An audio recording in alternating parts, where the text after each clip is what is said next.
That's one of my new intros. Anyway, welcome to another video of Moments in the Rail Industry for November of 2024. There's quite a lot to cover in here, and there's actually one thing from October 31st which I missed because it happened literal hours before November, so I'm just going to include it here. Anyways, without further ado, let's get started. To start off, VHA actually tested their F unit. They quite literally ran it with its own power for the first time since its repaint. Wow. They're really making progress with this, and I'm extremely proud to see it. Next up is CPKC. There's a lot of stuff to discuss about CPKC, so bear with me. The first thing is the new CPKC ET44AC here spotted is actually running. So initially, I was going to say that CPKC actually repainted them and are basically waiting to actually run, but they started running and actually met up with the holiday train, at least the US one. And speaking on the holiday train, CPKC actually changed the Canadian Pacific portion of the holiday train boxcars to simply CPKC. So essentially they eliminated one boxcar to just have CPKC. A lot of rail fans have said that it doesn't fit, and I kind of agree. The font is completely different, and of course it's, the CPKC font instead of the script font. Also, the US leader, 2246, of the holiday train actually died while I was filming it. Well, before I was filming it. It died in Toronto. They had 2317 lead the train, so it looked very off because they didn't decorate 2317 at all. Next up, in this image we have two, I believe, AC44s of CPKC, and they seem to have the new paint scheme. So it seems like CPKC is really pumping out this new paint scheme on locomotives now.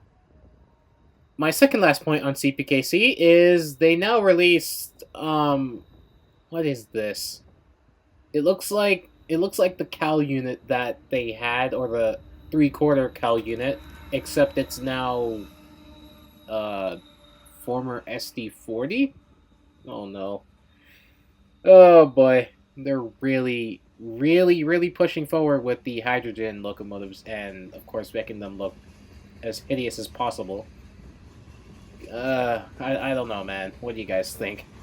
And speaking of hydrogen locomotives, my last point, CPKC completed hydrogen terminals around Calgary and Edmonton, which is where their headquarters is located. It's in Calgary, so cool, they're pushing forward with hydrogen.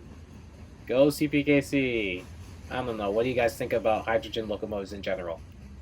GO Transit has surpassed its pre-pandemic ridership of 240,000 plus. This document's a little bit old and it only shows 208,000, but yeah, they are the first of the top three to do so. LIRR and Metro North are, I don't know, getting there, but they haven't surpassed it yet.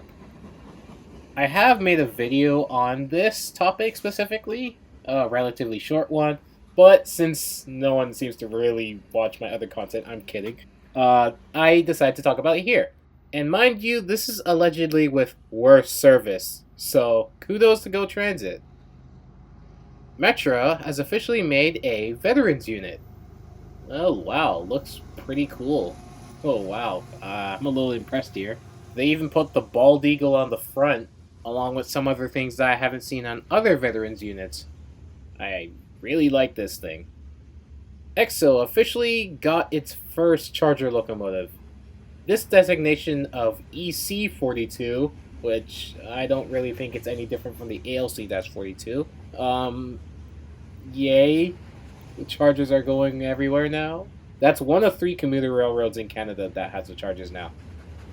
Amtrak 161, the Phase 1 Heritage Unit, performed an Anakin Skywalker move. It caught fire and burnt. I'm not going to talk about this too much because there's way too much to talk about, and it would be redundant for this video, and I wouldn't talk about it anyway.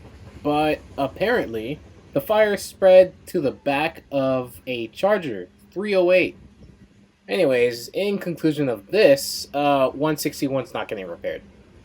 it's not. As much as people say it, it, it might. It's not going to. There's a bunch of other P-42s. They could kind of care less about P-42 in a different color. So I say it's not getting rebuilt or repaired. BC Rail 4609, the last active CAL unit, has officially been relieved of its duty in Western Canada. As of right now, it is sitting in Winnipeg, and I'm currently on speed dial with the Winnipeg Rail fan. I need answers. 2 of the 8 ex-Metrolink units have officially made their way up to Canada. Why? Well, they're going to Ontario Northland, where they will be converting them and repainting them and all the like into Go Transit F59PHs. So yeah, Go Transit is getting more F59PHs. Who would have believed that? Coaster sold off their oldest Bombardier bi-level coaches to Frontrunner. So this is the first time Coaster has sold their passenger cars. As for locomotives, they've done that already. This also comes to the fact that they are making way for the new CEM coaches and cab cars that they have. I don't really like them, but oh well. Actually, that's a contradiction. I'm always sitting in CEM coaches or cab cars when riding a GO train, so contradiction 101? Yeah, I guess so. Western Maryland Scenic Railroad reintroduced the B32-8 number 539. They also did some amazing work with painting it into what looks like their livery. Nice. Go Transit officially commissioned a new passing track on the Kitchener line. This is the first passing track on the Kitchener line ever. This allows 2 trains to come towards each other and meet west of Georgetown, 45 kilometers to the east. Not exactly helpful. I mean, it is in some way, of course, in this image here, with a CN train and the GO train meeting. The GO train is passing CN. But it's also very close to Kitchener, so if you're wondering if there's Kitchener service coming in the weekends, we're still gonna have to wait. There needs to be more passing tracks around the Kitchener line between Georgetown and Kitchener, and also there's a crew situation, which needs its own video at this point. Oh my goodness. Norfolk Southern rebuilds, the AC-44C6Ms, were seen in Colorado. The reason is they were heading to Alamosa, Colorado, where they will join NS AC-44C6M 4856 and Union Pacific C-44ACM 6161 Union Pacific's classification for high-altitude emissions testing for WABTEC. Coaster Cab Car 2302 was recently seen having a refreshed wrap. Does this mean it's going to re-enter service? Well, who knows? Ask the Californians, not me. Wisconsin begins study of the second Borealis round trip. After the first one's projections of ridership skyrocketed far further than what they projected, Wisconsin is officially studying a second round trip, which, wow, if you bring the service, they will come. However, there are some impediments to this. Of course, the Borealis runs on Canadian Pacific Kansas City tracks. Did I just say the full thing? CPKC's tracks, so track improvements might be needed to host a second round trip. But it's cool that this service, which only became a thing this year, is already looking at a second trip. Metro North's brand new SC42-DM was spotted testing. Only one unit was able to use the third rail, as the other did not have its third rail chute. A truck fell off an overpass, hitting a train and derailing it. So, reverse derailment? Kind of? I don't know. This is the first time I've ever seen a truck actually hit a train. Usually it's the other way around, where a truck gets hit by a train. And to end this video off, Amtrak is planning to tear down the Michigan City, Indiana polling tower. This iconic structure, which has been here since apparently 1923 or 1924, is planned to be teared down. The date is unknown, however, this structure has been deteriorating for quite some time, and it apparently poses a risk to 8 Amtrak trains. Again, the date is unknown for when this is going to happen, because the process of requiring approval from the FRA before demolition is something.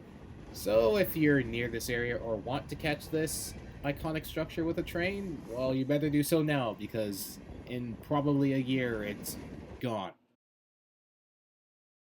Well, that'll pretty much end this video of Moments in the Rail Industry for November. As always, see you in the next month, which is December.